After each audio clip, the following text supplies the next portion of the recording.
રાજકોટ શહેરમાં જન્માષ્ટમી પર્વને વધાવવા તડામાર તૈયારીઓ ચાલી રહી છે, જ્યારે શહેરના રૈયા રોડ પર સુભાષનગરમાં આવેલ સેન્ટ ગાર્ગી સ્કૂલમાં આજે જન્માષ્ટમી પર્વની ઉજવણી કરવામાં આવી હતી। રાજકોટ શહેરમાં જન્માષ્ટમીના પર્વને વધાવવા તડામાર તૈયારીઓ ચાલી રહી છે, જ્યારે શહેરના રૈયા રોડ પર સુભાષનગરમાં આવેલી સેન્ટ ગાર્ગી સ્કૂલમાં આજે જન્માષ્ટમી પર્વની ઉજવણી કરવામાં આવી હતી।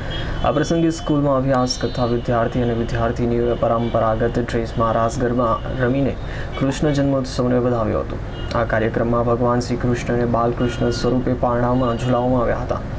સેન્ટ ગાર્ગી સ્કૂલમાં યોજાયેલા જન્માષ્ટમી પર્વની ઉજવણી શહેરના પૂર્વ મેયર રક્ષાબેન બોરીશા, આદિવાસીના આગેવાન અને રાજેન્દ્રસિંહ ગોહિલ, સ્કૂલના સંચાલક રમાબેન વગેરે આગેવાનો ઉપસ્થિત રહીને સ્કૂલના વિદ્યાર્થીઓને ઉજવણીની હર્ષોલ્લાસ સાથે માણી હતી।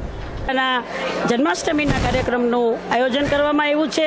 તેમાં નર્સરીથી ધોરણ 12 સુધીના બધા જ બાળકોએ રાધા અને કૃષ્ણ બની સુંદર મજાનું ડાન્સ અને નૃત્ય રજૂ કરી જાણે કે જન્માષ્ટમીની ઉજવણી કરી અને નંદઘેર આનંદ ભયો જય કનૈયા લાલકીની જેમ જન્મોત્સવની ઉજવણી કેમ ન કરી હોય એવું સુંદર મજાનું વાતાવરણ અહીં ઉપસ્થિત થયું છે।